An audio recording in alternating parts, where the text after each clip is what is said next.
Hello दोस्तों, आज पढ़ेंगे आपका प्राकृतिक समूह के बारे में, साबुन के बारे में, अपमार्जक के बारे में, हाइड्रोकार्बन के बारे में, जो कि इन सभी के इम्पोर्टेंट जो प्रश्न हैं जो कि हर बार एग्जाम में पूछे जाते हैं यहाँ से। तो आप 5-6 टॉपिक के साथ में आपको प्रश्न लेके आया हूँ मैं, जो कि हर बार एग्जाम में यहाँ से प्रश्न पूछे जाते हैं। तो टॉप प्रश्न कौन कौन से हैं देखिएगा।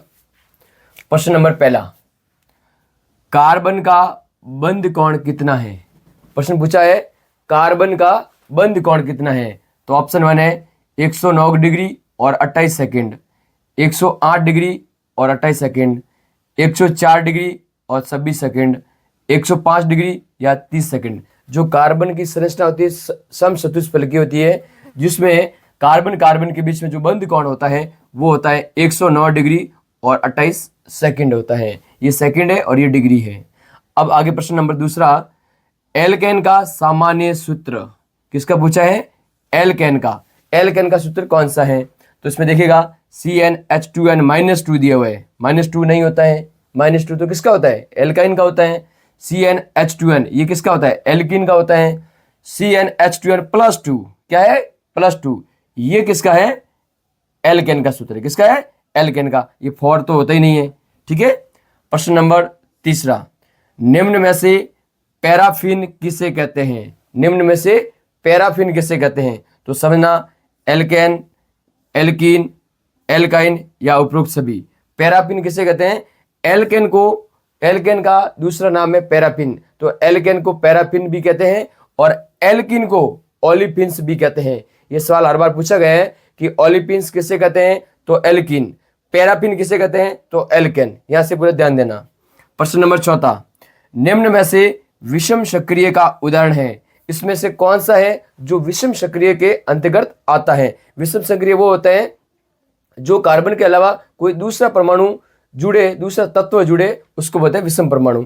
ठीक है। तो देखो, पिरिडिन, फ्यूरेन, बेंजीन या 1 व 2 दोनों। तो इसमें विषम सक्रिय के अंतर्गत पिरिडिन भी आता है और फ्यूरेन भी आता है। इसका मतलब ऑप्शन नंबर 4 1 व 2 दोनों, मतलब पहला और दूसरा दोनों ऑप्शन सही है। तो इसका करेक्ट आंसर होगा 4 नंबर। तो विषम सक्रिय का एग्जांपल पूछ सकते हैं तो पिरिडिन और फ्यूरेन। CnH2n किसका सूत्र है? एल्केन का, एल्कीन का, एल्काइन का या इनमें से कोई नहीं। तो इसका करेक्ट आंसर है ऑप्शन नंबर 2, ये एल्कीन का सूत्र है। तो आप समझना, जहां n का नंबर होगा, कार्बन का नंबर होगा, वो आगे जाके डबल होगा। जैसे कि इसका पूछा, मान लो एथीन पूछा, तो यहाँ कार्बन का नंबर 2 होगा और 2 का डबल 4 हो जाएगा। ठीक है। अब प्रश्न नंबर 6, प्रोपेन का सामान्य सूत्र है। प्रोपेन लास्ट में क्या आ रहा है? n। यदि लास्ट में n आ रहा है तो मैंने आपको बताया था इसका सूत्र है CnH2n +2, मतलब prop, meth, eth, prop, but, pent, hex, hept, oct, non, dec. तो प्रोप आता है 3 पर आता है, तो कार्बन का नंबर तो 3 होगा। अब आपको क्या करना है, यदि कोई भी एल्केन पूछे आपको, तो कार्बन का नंबर को डबल करके 2 जोड़ना। तो देखो, 3 का डबल 6, 6 में 2 जोड़ दिया 8। तो ये किसका सूत्र है? प्रोपेन का। ठीक है। प्रश्न नंबर 7, साइक्लोप्रोपेन की संरचना बताइए। साइक्लोप्रोपेन, ओनली प्रोपेन नहीं पूछा है। ओनली प्रोपेन पूछे तो ये है, साइक्लोप्रोपेन पूछा है। साइक्लोप्रोपेन का सूत्र होता है, आपको पता है, CnH2n होता है। ठीक है ना। तो इसका इस प्रकार से ये बनाना संरचना 1 2 और ये 3। ठीक है ना। उसके ऊपर CH2 CH2 CH2। ठीक है। देखो, हाइड्रोजन 2 है और एक 3 4, 2 है हाइड्रोजन, 3 4, सबकी आवश्यकता पूरी हो रही है।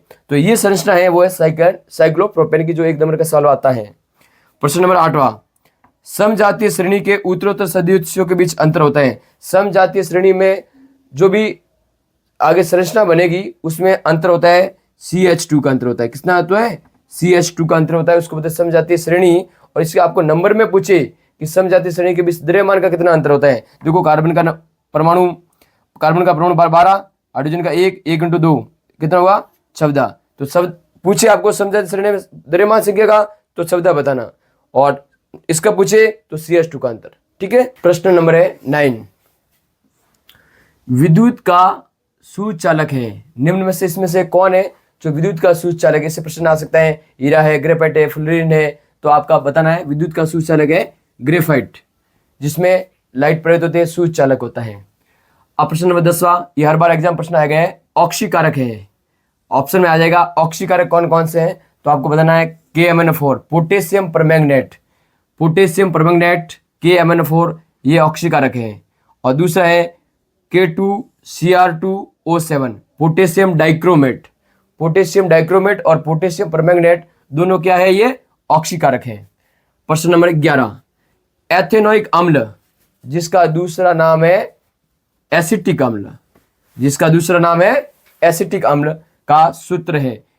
तो आपको बताना है CH3COOH, ये एसिटिक अम्ल या एथेनोइक अम्ल का सूत्र है। प्रश्न नंबर 12, कपड़े धोने का साबुन का सूत्र, जब घर पे कपड़े धोने का जो साबुन यूज लेते हैं उसका सूत्र क्या है? तो बताना है कार्बन 17, हाइड्रोजन 35 और COONA।